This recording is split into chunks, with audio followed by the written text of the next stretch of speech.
15 years of waiting, 15 years of begging, and 15 years of dreaming for college game day to finally come to Washington State University. Now that it's finally here, take a look at this crowd. It is absolute pandemonium here. Does Gonzaga exist, or is it a hoax? It's a debate late night host Jimmy Kimmel has been stirring up for more than a week after he said the university was a ploy to crank out winning basketball programs. They get a day off today, so some much needed rest going into the championship game tomorrow. They also do not have to face the number 1 or 2 pitchers for both Science and Arts and St. Thomas. They threw out their number 1s yesterday, number 2s tonight. How about a few more? Miss. It is super tough. Coach, how do you think I did, and do you think I have what it takes to make this team? 3 Vandals are vying for the starting job under center again this season. 2 of them are the same as last year, Colton Richardson and Mason Petrino. But there's a new guy turning heads, redshirt freshman Nikhil Nair. JJ Rubin, that's going to be a corner 3, not going to be good, but look who gets the rebound. Rubin again, off-balance jumper.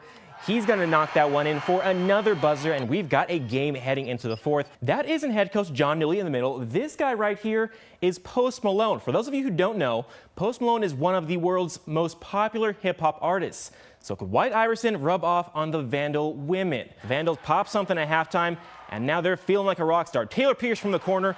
She tells Memorial Gym, we are better now, better now. Big thing today, Cougs averaging more than 400 yards per game.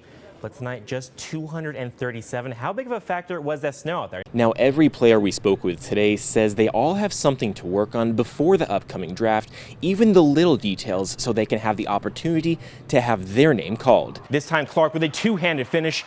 This band member sums it up about right for every Zag fan. Oh my goodness. Everywhere you look, he's there.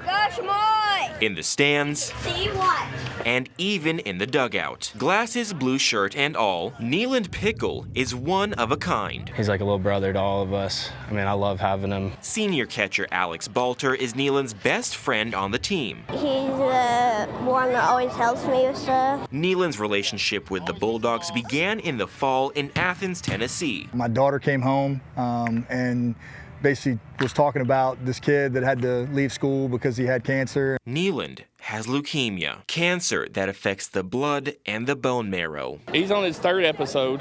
He started off with brain cancer. He was about a year cancer-free when we found out he was diagnosed with leukemia.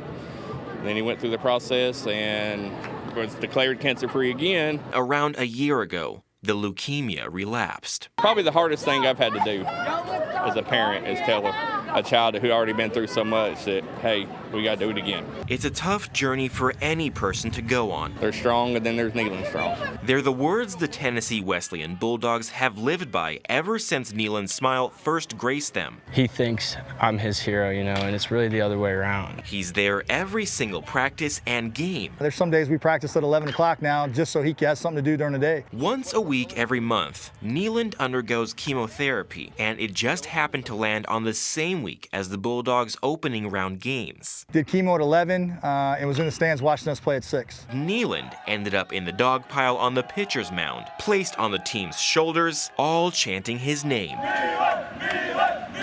The Bulldogs surprised Neeland and his dad with tickets 2,000 miles away to Lewiston, so Neeland can watch his best friends try and win a title. And then they get a big trophy.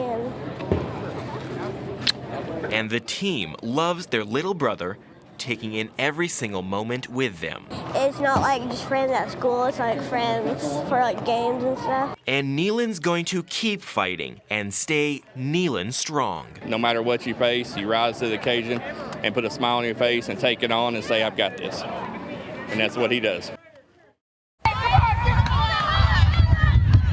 The high school football landscape on the Palouse is changing this coming season. About 8 or 9 kids signed up, and that just wasn't enough to have our own program, so we had to look elsewhere. The stands at Garfield Palouse will be empty. Half of last year's Vikings graduated, and now the team's numbers aren't enough to field a team. I think there's some disappointment, you know, I mean, even school-wide, community-wide, there's some disappointment. We've never not had football as long as I can remember. They've made state playoffs for the better part of the last decade. We're going to take it year by year. You know, next year we have 16 kids who want to play football.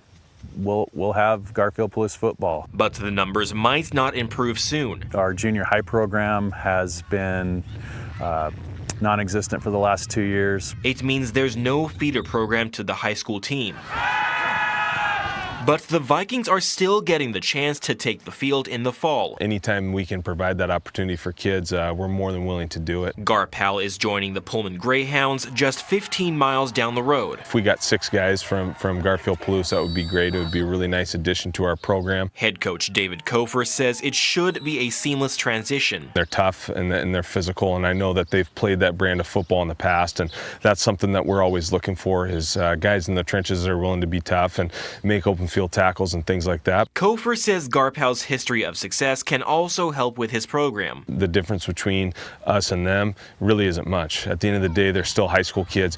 We just might have a little bit more of them. He says jumping from 8-man to 11-man ball shouldn't be a worry. Football's football. At the end of the day, it comes down to blocking and tackling. I know some of our schemes will be kind of different, but I know that we can plug guys into spots. Thompson also says the size of Pullman shouldn't worry the Viking players. If they would go over and give it a try, they'd just have a great experience. One Garpal player has already practiced with the Greyhounds in the spring. I really saw that he was part of the group within those first couple of days. He knew how to work. Kofer even expects some players to make a huge impact. I wouldn't be surprised if we have at least one of them, starting for us on the varsity level, and we look forward to having them contribute to our program. Around a week ago, 7-year-old Lewiston golfer Ashton Litterall's dream came true. I think he did a lap around the living room.